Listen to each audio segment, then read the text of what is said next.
Bonjour et bienvenue dans ce podcast du Centre de développement technopédagogique de la Haute École Léonard de Vinci. Je suis Pauline, technopédagogue, et j'ai le plaisir de m'inviter dans vos oreilles pour que nous explorions ensemble des enjeux, des outils et des bonnes pratiques pédagogiques ou technopédagogiques. En tant que service d'appui à l'enseignement, apprentissage et à l'innovation pédagogique de la Haute École, le CDTP informe, sensibilise et outille la communauté éducative pour qu'elle s'approprie et prenne une part active à la transition numérique. Depuis nos studios, je vous accompagne dans ce podcast qui explore l'une des compétences clés du cadre de référence européen des compétences numériques des citoyens, DIGCOMP 2.2, protéger ses données personnelles et la vie privée. Nous allons avec mes invités explorer cette compétence méconnue et vous donner des outils et des conseils pour mieux l'appréhender. Installez-vous confortablement et plongeons ensemble dans le monde passionnant des compétences numériques avec les podcasts du CDTP.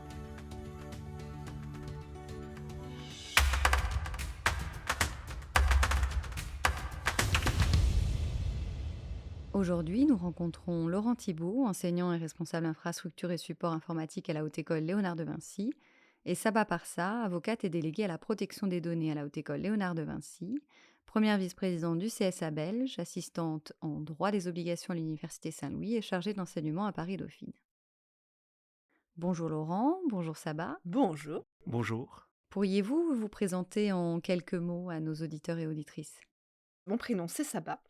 Mon nom de famille, c'est Parsa. J'aime bien faire la distinction parce que c'est pas toujours évident. Je suis en effet la déléguée à la protection des données de la Haute École, avocate par ailleurs. Je suis chargée d'enseignement à l'Université Saint-Louis. Je donne les TP en droit des obligations, mais aussi chargée d'enseignement en matière de data à Paris-Dauphine, où j'ai entrepris une thèse sur les transferts des données entre l'Europe et l'Afrique.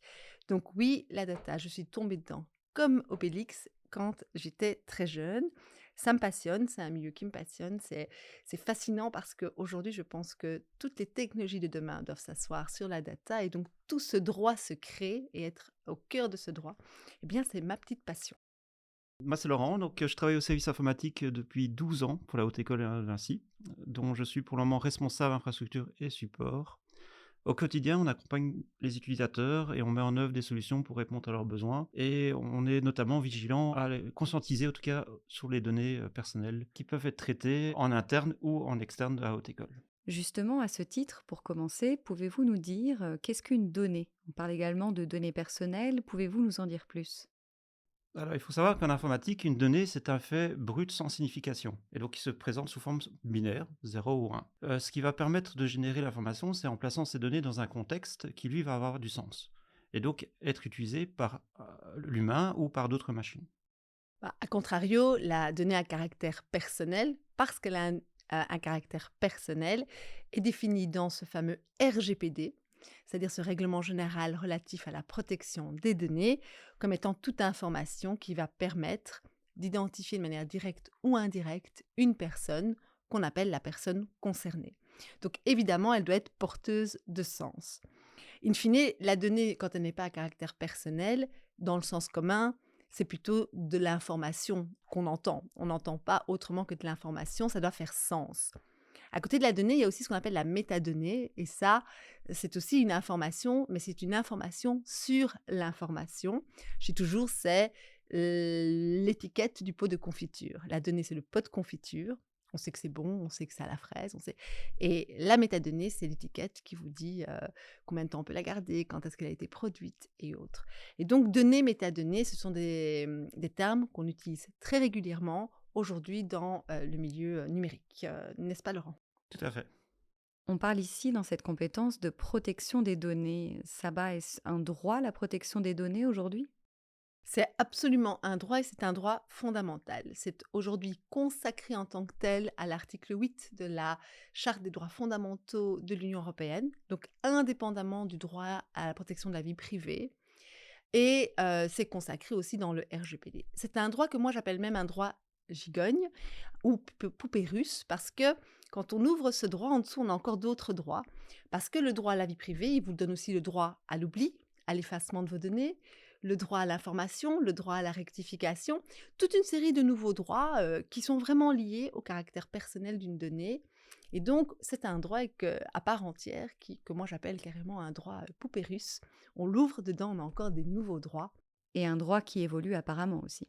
qui évolue fortement. Et c'est toujours deux considérations, ce droit. D'une part, c'est que les données ont une valeur, sont des valeurs économiques, hein, aujourd'hui, et ça, c'est consacré par différentes décisions de différentes juridictions. Donc, une donnée est une valeur économique, mais une donnée, elle peut aussi nuire quelque part à votre vie privée, elle peut aussi nuire à votre dignité. Il y a des informations qu'on n'a pas envie de voir apparaître, parce que la vie privée pourrait en pâtir, mais votre dignité aussi pourrait en pâtir, et d'autres droits fondamentaux pourraient aussi en pâtir. Et donc, c'est un droit soutien aussi, c'est un droit qui soutient d'autres droits. Et donc, à un moment ou à un autre, il évolue aussi avec le temps. Tous ces droits fondamentaux évoluent avec le temps. Et donc, c'est très important d'en prendre conscience dans un environnement numérique où c'est une valeur, et en même temps, on doit protéger celui qui en est le détenteur ou le porteur. Et donc oui, ça évolue aujourd'hui, ça va continuer à évoluer parce que, notamment, l'intelligence artificielle a besoin de beaucoup, beaucoup, beaucoup de données. À ce titre, vous avez parlé du RGPD. Pouvez-vous nous expliquer qu'est-ce que le RGPD et pourquoi est-ce important d'en connaître les principes en tant que citoyen, étudiant ou enseignant aujourd'hui? Alors, à deux égards. D'abord, c'est important, le RGPD, c'est un règlement général, c'est-à-dire qu'il va s'appliquer un règlement de la même manière dans tous les pays d'Europe. Il y a une volonté d'harmoniser en fait les règles. C'est un règlement qui vise à assurer la protection des données à caractère personnel, et les ambitions du législateur européen, c'est que chaque citoyen européen redevienne propriétaire de sa donnée quelque part, puisse décider ce qu'on en fait, parce qu'on s'était rendu compte qu'énormément de données des citoyens européens se retrouvaient dans les mains d'entreprises américaines, chinoises, partout dans le monde. Et donc on a voulu permettre aux citoyens européens de redevenir maîtres de leurs données. Donc ça, c'était la volonté. Mais ça veut dire que quand on regarde ce règlement, on doit le regarder d'une part comme étant un porteur de données, chacun d'entre nous, Pauline, Laurent, les données à caractère personnel, vous en avez plein, toutes les données qui vous concernent, en tant que personne concernée. Ça, c'est le premier angle. Et donc, vous avez des droits qui en découlent. Et ça, c'est important pour vous de connaître vos droits si jamais ils ne sont pas respectés. Par contre, à partir du moment où vous êtes un professionnel, à partir du moment où le traitement n'est pas purement domestique, vous devez aussi vous rentrer dans le champ d'application du RGPD. Les enseignants, même les étudiants qui sont actifs dans des ASBL, autour de la haute école, tout traitement qui n'est pas purement professionnel, et donc l'autorité de protection des données a même décidé qu'une page Facebook de personnes privées autour de leur activité professionnelle n'était pas purement professionnelle, et que donc ça, le RGPD s'y appliquait. Les traitements de données sur cette page Facebook étaient soumis au RGPD. Donc si demain on ouvre une page Facebook d'une catégorie de la haute école, attention, c'est pas parce qu'on est un étudiant ou c'est pas parce qu'on est un professeur ou un groupe de professeurs et que ce n'est pas la haute école qui a créé cette page qu'on n'est pas soumis au RGPD. Donc le RGPD s'applique très largement, et donc c'est important de le connaître pour ne pas faire de bêtises si on veut éviter d'être sanctionné, notamment par l'autorité belge de protection des données, qu'on appelle aussi l'APD. On va parler d'un autre sujet, les cookies, qui sont également liés à cette question de droit et d'évolution du droit. Dès lors qu'on rentre pour la première fois sur un site web, on a toujours un pop-up nous demandant notre consentement à l'utilisation des cookies. Saba et Laurent, qu'est-ce qu'un cookie? Est-ce que c'est une donnée? Et qu'est-ce que l'arrivée de ce consentement a changé pour la protection des données? Et pourquoi devrais-je y faire attention, moi, en tant que citoyen à l'heure actuelle? Alors les cookies sont des informations qui seront stockées sur l'ordinateur, donc des données qui vont être stockées avec votre navigateur sur votre appareil. Que ce soit un smartphone ou un ordinateur, c'est stocké. Ça fait partie du fonctionnement de base d'Internet, ce qui va permettre de garder les informations d'une page à l'autre, ou quand vous revenez sur le site, d'avoir toujours l'état dans lequel vous avez laissé votre panier, par exemple. Et donc, je vais différencier 3 types de cookies. On va avoir les cookies de session, ce qui va vous permettre, par exemple, de rester connecté et de pouvoir avoir un panier de commandes au fur et à mesure que vous naviguez. Mais dès que vous allez fermer la page, vous allez revenir, tout sera effacé. Pour pouvoir aller plus loin, il y a les cookies de permanents. Eux, même si vous redémarrez votre ordinateur ou vous revenez plusieurs semaines après, les informations sont toujours là. Votre panier va être toujours conservé. Vous pouvez aussi cocher parfois la case «Rester connecté». Ça va créer un cookie permanent sur votre ordinateur, et ce qui va vous permettre de rester connecté, même après avoir redémarré plusieurs fois votre ordinateur. On va retrouver aussi des cookies tiers, qui sont des cookies d'autres sites sur lesquels vous êtes actuellement. C'est parfois la publicité, ou c'est parce que parfois votre site fait référence à d'autres sites. Donc si par exemple votre site contient une vidéo YouTube, vous aurez aussi des cookies YouTube par l'intermédiaire du site. Et donc Saba, justement, par rapport à ces cookies, on a vu apparaître ces pop-up nous demandant notre consentement. Donc c'est quelque chose de nouveau, c'est un nouveau droit par rapport à la protection des données? Alors non, je dois le dire, et peut-être que j'aurais dû le dire d'emblée, mais la protection des données, elle existe depuis bien longtemps. Et avant ce fameux RGPD, on avait une directive, et avant de 1995, la loi vie privée de 1992 en Belgique, qui venait de toute façon déjà protéger un donné à caractère personnel, si ce n'est qu'il n'y avait pas véritablement de sanctions. Donc les gens étaient très très souples avec ce qu'ils avaient le droit ou pas de faire. Les cookies, outre le RGPD, en réalité sont soumis à une autre directive qu'on appelle la directive e-privacy. C'est une directive qui gère les traitements électroniques des données à caractère personnel et particulièrement les cookies. Pas simplement, mais particulièrement les cookies, qu'on appelle également les traceurs. Alors quand on dit traceur, peut-être que ça permet aussi de bien comprendre. Si je vais retranscrire les cookies dans la vraie vie, c'est comme si à chaque fois que je vais chez Carrefour, j'ai un autocollant Carrefour sur l'épaule, et puis si jamais j'ai acheté quelque chose chez Carrefour, j'ai un autre autocollant qui dit en plus j'ai acheté du pain chez Carrefour, et comme ça quand je vais chez Deleuze sait que je viens de chez Carrefour et que j'ai acheté du pain, et tout ça, ça reste collé sur mes vêtements, eh bien ça reste collé, l'information, ces traceurs restent collés sur votre ordinateur, et dès que vous bougez d'un site à l'autre, eh ben, automatiquement, l'information reste accrochée à votre navigateur, sur votre support. Alors oui, il faut donner son consentement pour qu'on vienne mettre ces petites informations, vous coller ces petits autocollants sur votre navigateur. Pourquoi? Simplement parce que la directive e-privacy considère qu'à l'exception des cookies dits fonctionnels, et là, Laurent a donné une belle explication, certains cookies viennent de tiers et ne sont pas fonctionnels, ne sont pas nécessaires au bon fonctionnement de votre site internet.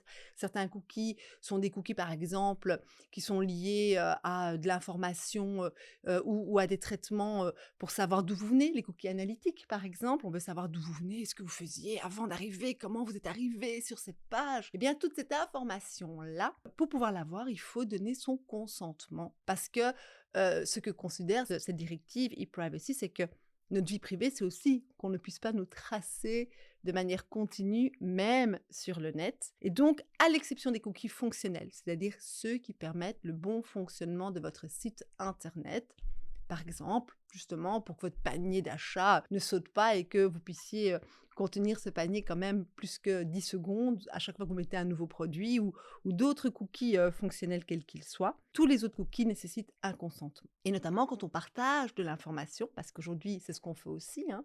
Quand je vous dis une donnée, c'est une valeur financière, qu'est-ce qu'on fait avec ces cookies? On sait que vous avez acheté un produit cosmétique, on sait que vous voulez voyager, on sait que vous essayez d'acheter une nouvelle cuisine parce que vous en cherchez sur Internet. Le petit cookie donne cette information-là. Et donc, tous ceux qui vendent des cuisines vont le savoir sur Internet dès que vous allez arriver sur leur site. Bien, pour donner cette information-là, pour partager cette information-là avec d'autres entreprises qui ont un intérêt commercial, eh bien, il faut absolument que vous donniez votre consentement. Ou ne pas le donner. Ou ne pas le donner, en effet. Alors là, il y a maintenant tout un espèce de débat autour de cette question où, indépendamment du consentement, il faut savoir que le consentement est un acte positif clair. Donc attention, quand c'est déjà précoché, c'est déjà illégal. Ça, il faut le savoir. Donc il faut que vous le cochiez vous-même.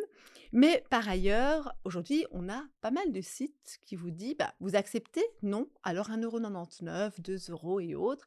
Et ça, c'est le pay or consent. Donc paye ou consent. Aujourd'hui, cette pratique est tolérée par certains États européens, comme la France et autres. Et ça va sans doute aussi évoluer avec le temps. Qu'est-ce que je risque si je ne protège pas mes données personnelles? Est-ce qu'il y a des données plus à risque que d'autres? J'entends par là les données sensibles, par exemple. Alors, qu'est-ce que je risque si je ne protège pas moi-même? C'est-à-dire, je me mets dans la peau de la personne qui est détentrice de la donnée, donc pas de l'entreprise qui la traite, parce qu'elle risque des sanctions financières si elle ne protège pas les données qu'elle traite. Donc moi, ça va par ça. Si je ne fais pas attention à ma donnée, qu'est-ce qui peut m'arriver? Eh bien, ça peut aller de le simple harcèlement publicitaire par des mails et des mails et des mails d'annonces à, le cas échéant, la divulgation complète de ma vie privée. Il y a énormément de gens qui sont très, très peu vigilants sur leurs données à caractère personnel. C'est Fibelfin qui a fait une très, très chouette vidéo. Dans cette vidéo, ils invitent des gens à rentrer dans un chapiteau avec un monsieur qui se fait passer pour un médium. Et il fait semblant de réfléchir, et pendant qu'il fait semblant de réfléchir, il a une oreillette, et on a une équipe de 4 à 6 personnes sur les réseaux sociaux, en train de chercher toute une série d'informations sur les personnes qui viennent de rentrer avec leur nom, leur prénom. Et alors, on voit ce médium qui découvre des numéros de carte bancaire parce que les gens se prennent en photo sans se rendre compte que leur carte est dans leurs mains. Boum, numéro de carte bancaire. On voit des gens qui mettent la maison qu'ils viennent d'acheter sur Facebook et il a l'information. Et donc, plus vous donnez de l'information honnête, plus vous traitez votre information publiquement, plus les risques sont élevés. 1, de se faire pirater. Et il y a de plus en plus de piratage. 2, de voir sa vie privée divulguée, voir son identité. Moi, j'ai assez régulièrement au cabinet des personnes dont l'identité a été usurpée pour obtenir des crédits, pour éventuellement même pirater d'autres personnes. Donc les gens utilisent votre nom et envoient des messages à des personnes que vous connaissez en leur demandant de cliquer sur un lien et boum, eux se font pirater. Et donc, ça peut vraiment être une chaîne sans fin.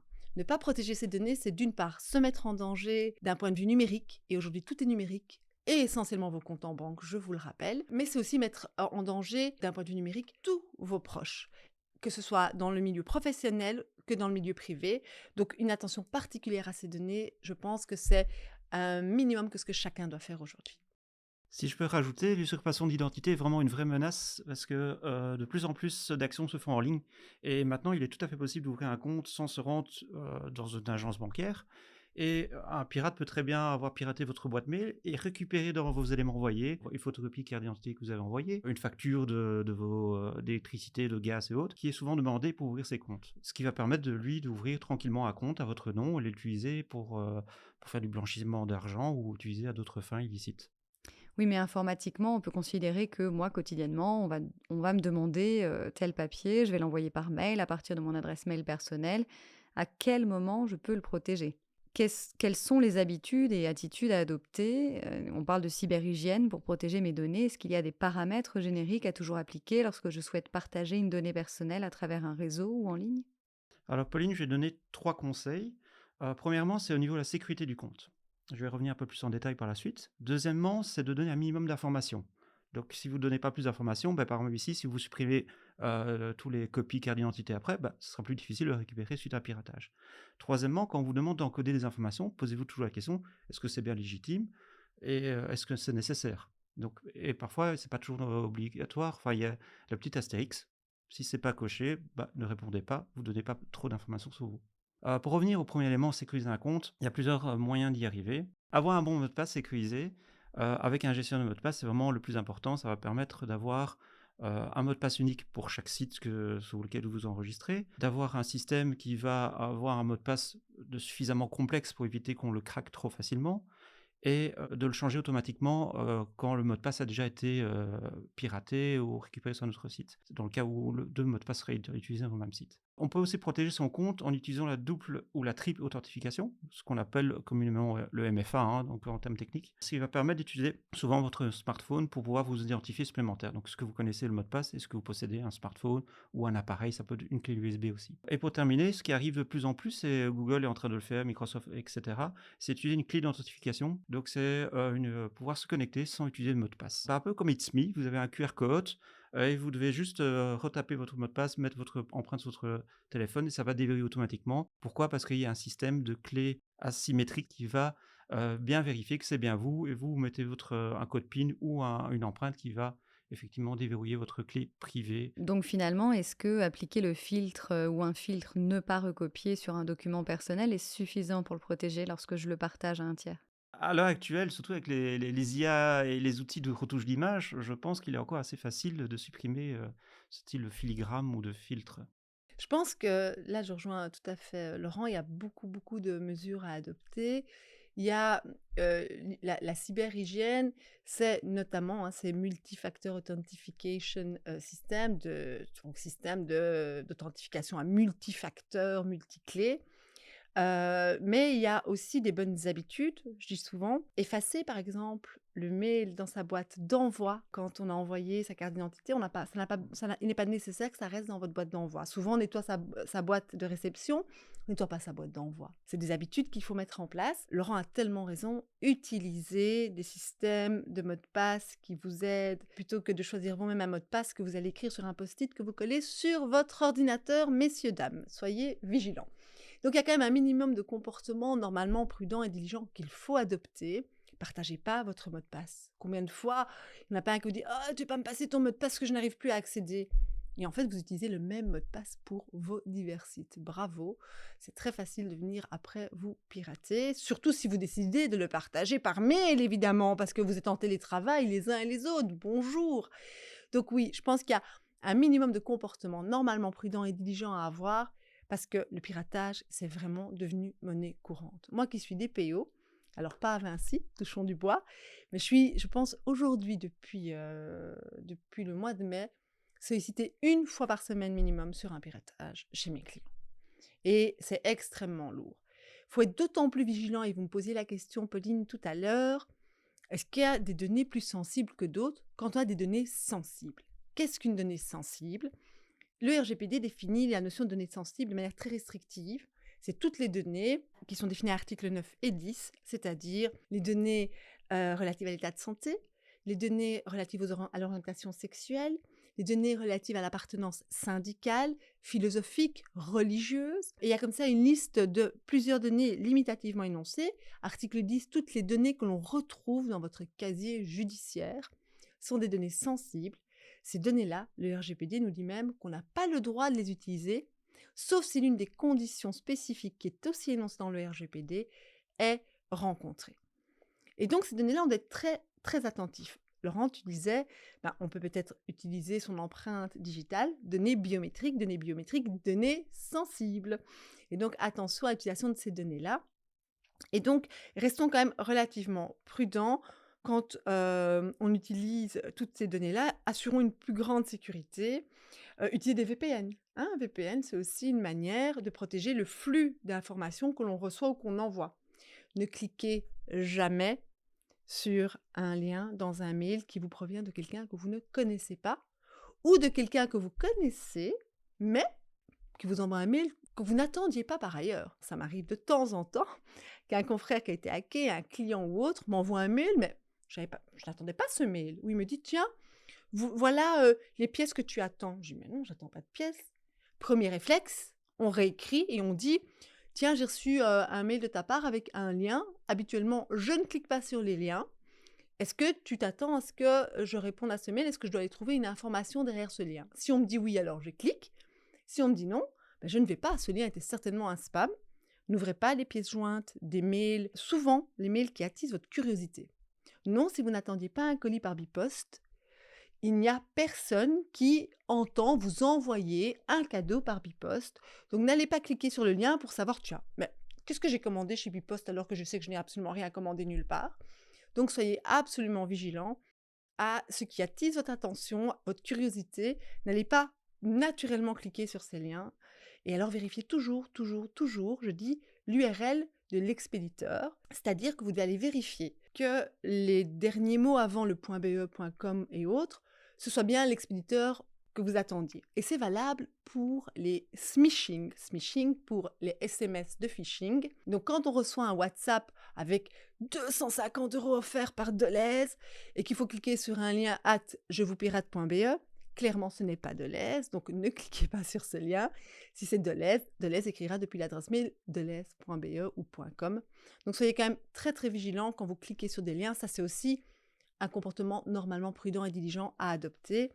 Il faut, je pense, se dire que tout ça, c'est le minimum de vigilance qu'on doit avoir. MFA, ne pas cliquer sur des liens, ne pas partager son mot de passe, utiliser les outils de génération de mots de passe. C'est le comportement minimum que l'on doit adopter si on ne veut pas mettre en péril la sécurité de ses données à caractère personnel, mais aussi et surtout celle des autres. On ne vit pas dans un environnement fermé, on est quand même des humains en interaction et nos données sont aussi en interaction. À ce titre, on entend beaucoup parler des systèmes d'intelligence artificielle démocratisés. C'est une bonne nouvelle pour la sécurité des données ou une mauvaise nouvelle? Est-ce que cela change quelque chose à la sécurité de nos données? Cette technologie remet effectivement pas mal d'éléments en question, que ce soit positif ou négatif. Au niveau purement sécurité, et je vais reprendre l'exemple de Sabin qui parle d'hameçonnage.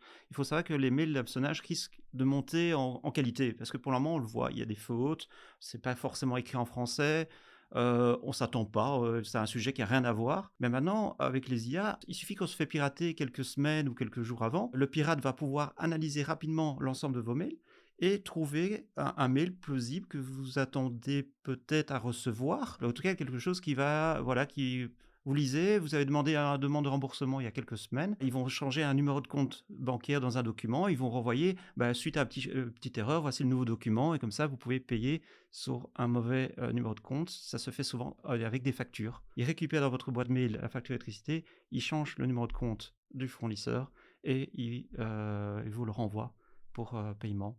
Et comme vous avez peut-être oublié de payer durant le mois, effectivement, bah, vous payez. Donc à ce titre-là, on peut plutôt considérer que c'est une mauvaise nouvelle. Ouais, ouais, donc toujours bien aussi avec le paiement, bien toujours vérifier le numéro de compte ou bien les enregistrer en tout cas dans votre système bancaire. Au niveau, de l'IA, on a aussi, le deepfake. On va pouvoir imiter grâce à une vidéo qu'on va retrouver sur internet, hein, on parle de données personnelles, donc une vidéo que vous avez publiée sur YouTube par exemple de vous, ah bah, on va pouvoir imiter visuellement à quoi vous, enfin, votre visage et votre voix. Et donc on va pouvoir appeler, bah, votre maman avec votre voix ou voir en vidéoconférence avec vous, enfin en tout cas, votre apparence et vous faire passer pour la personne. Et donc votre maman pense que c'est vous et vous allez dire: «Bah, tiens, j'ai un problème, est-ce que tu peux m'envoyer 100 € pour ça?» Beh, vu qu'elle entend votre voix, elle vous voit, bah, elle va croire que c'est bien vous, mais en fait, c'est quelqu'un d'autre. Donc c'est plutôt une mauvaise nouvelle, mais à côté de ça, les IA permet aussi de détecter des anomalies sur les comptes, sur les connexions et qui va directement bloquer le pirate avant qu'il puisse accéder à vos données et là, c'est le côté positif. Mais comme tout outil, en fait, tout dépend comment on l'utilise. Qui l'utilise, à quelle finalité?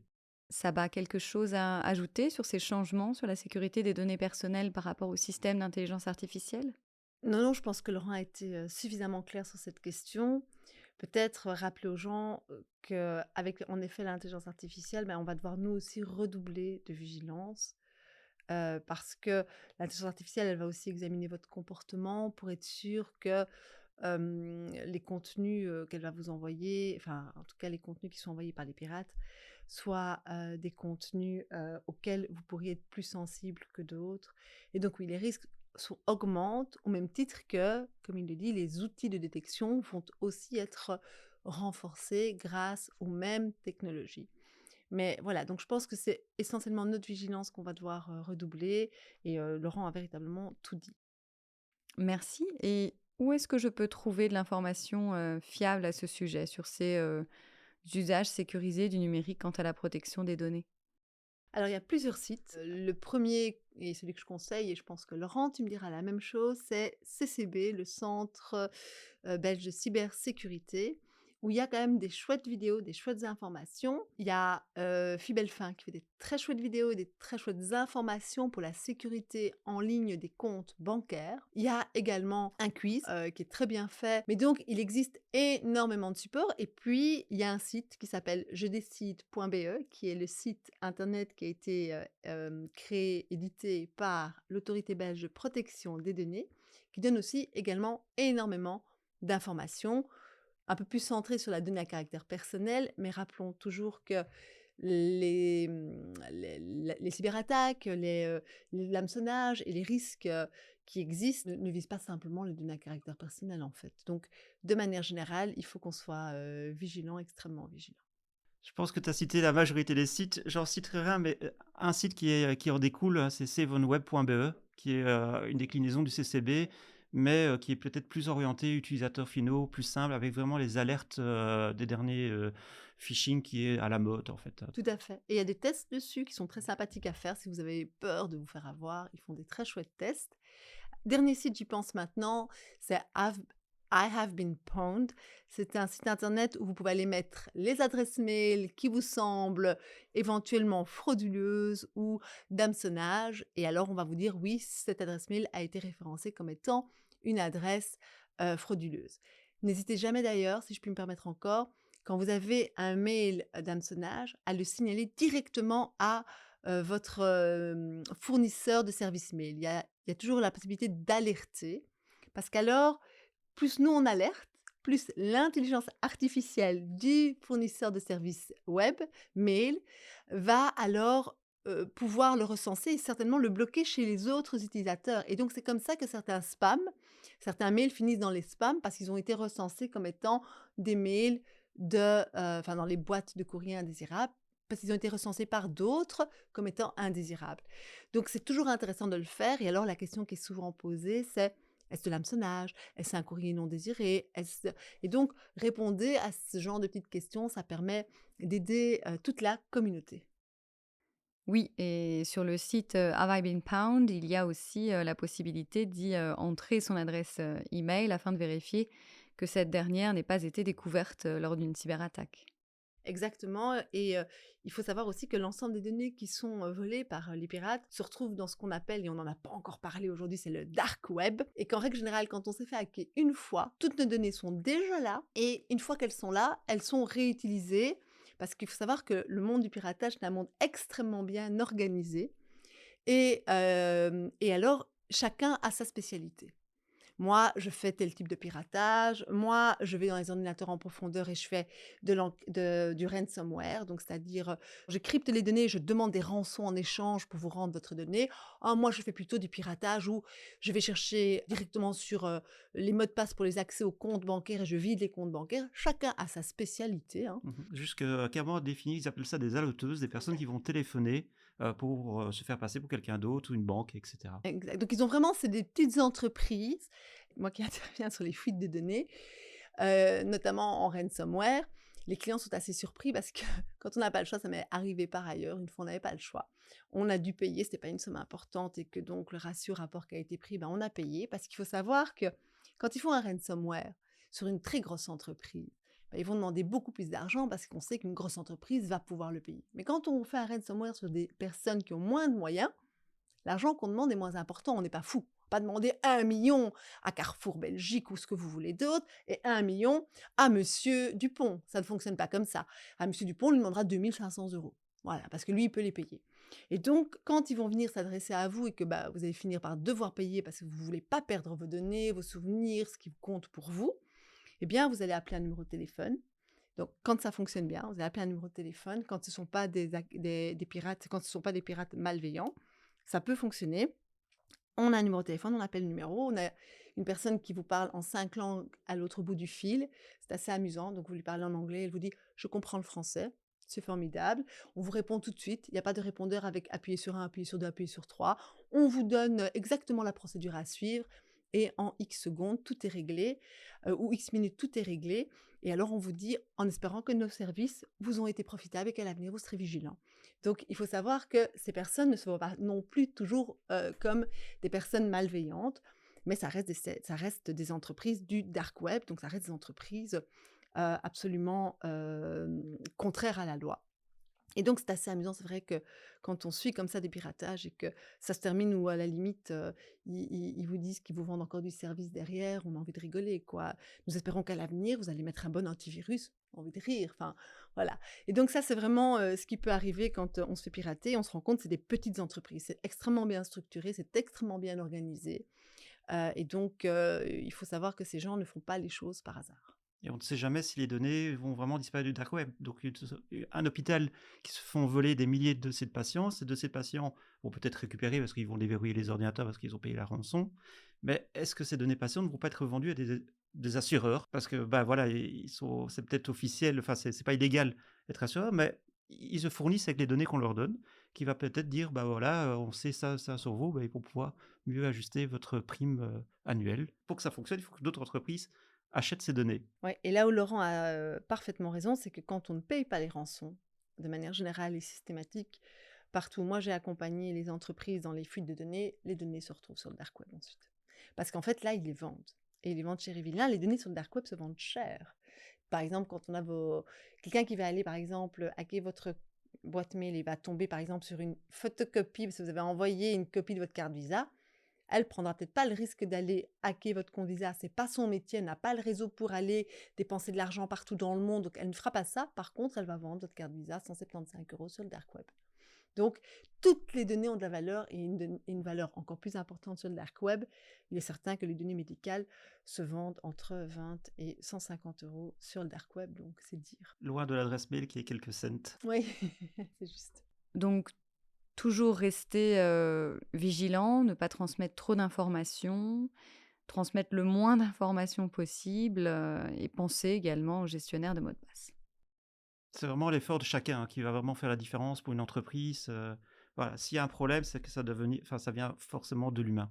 Les statistiques, c'est a priori 68% des problèmes informatiques sont des erreurs humaines.